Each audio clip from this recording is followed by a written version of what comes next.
అమరావతికి చట్టబద్ధత రావడంతో ల్యాండ్ పూలింగ్ కు రాజధాని రైతుల నుంచి భారీ స్పందన వస్తుంది. తుళ్లూరు మండలం పెదపరిమిలో ఒకే రోజు 1000 ఎకరాల భూమిని మంత్రి నారాయణ సమక్షంలో ల్యాండ్ పూలింగ్ కు రైతులు అందజేశారు. ఎమ్మెల్యేలు శ్రావణ్ కుమార్, భాష్యం, ప్రవీణ్ తో కలిసి మంత్రి నారాయణ పెదపరిమిలో పర్యటించారు. మంత్రి నారాయణకు పెదపరిమి రైతులు ఘన స్వాగతం పలికారు.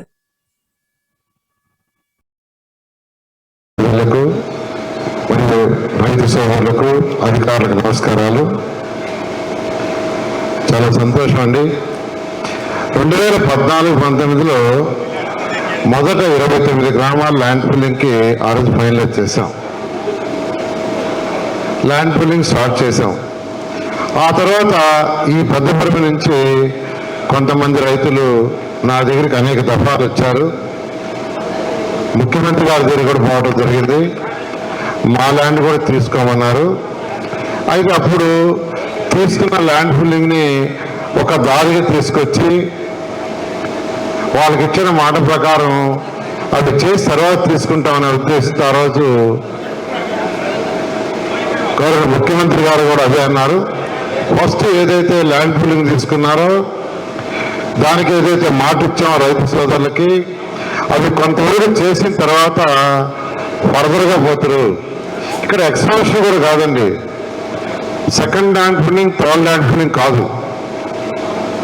ఇక్కడ అమరావతి క్యాపిటల్ సిటీ 29 గ్రామాల్లో గవర్నర్ ముఖ్యమంత్రి గారు ఆ రోజు వారు చెప్పింది ఏంటంటే అడ్మినిస్ట్రేటివ్ హౌస్, అధికార భవనాలు, దాంతో కొన్ని స్కూల్స్, హాస్పిటల్స్, కొన్ని యూనివర్సిటీస్, 5 లక్షల మంది పిల్లలు ఇక్కడ చదివే విధంగా యూనివర్సిటీస్ని తీసారండి.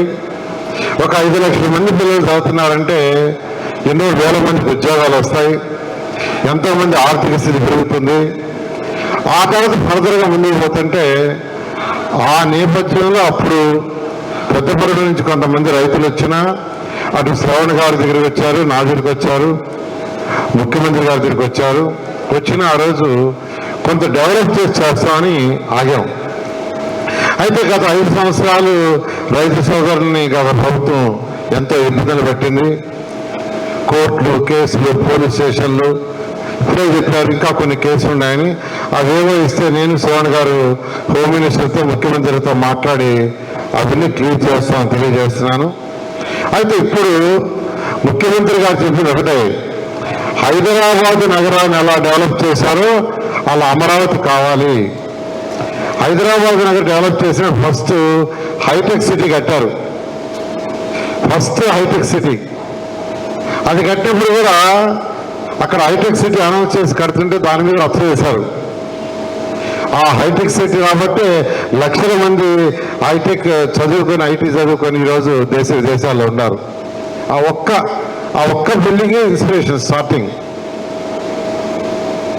అలాగే ఈరోజు గవర్నర్ ముఖ్యమంత్రి తర్వాత నేషనల్ గేమ్స్ పెట్టారు. నేషనల్ గేమ్స్ పెట్టినప్పుడు కొన్ని స్పోర్ట్స్ యాక్టివిటీస్ని హైదరాబాద్లో డెవలప్ చేశారు.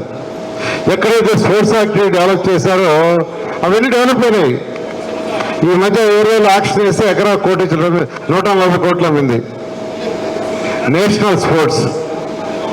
ఆ తర్వాత బ్యాంక్స్, దేశంలో ఉన్న అన్ని బ్యాంక్స్ యొక్క ఆఫీసులని ఒక ఏరియా చేసి ఇది ఫైనాన్షియల్ డిస్ట్రిక్ట్ అని ఆ బ్యాంకులన్నీ తెప్పించారు. ఇలా హైదరాబాద్ నగరాన్ని డెవలప్ చేశారు. అదేవిధంగా ఇక్కడ కూడా డెవలప్ చేయడానికి ఈరోజు అమరావతి క్యాపిటల్ సిటీలో ఎంతో వేగవంతంగా వర్క్స్ జరుగుతున్నాయి. మీకు తెలిసే తెలుగు 2014-19లోనే 48,000 కోట్లకి నేను టెండర్స్ ఇచ్చాను. అయితే ఇచ్చిన టెండర్లను ఎప్పుడంటే 2017 చివరిలో 2018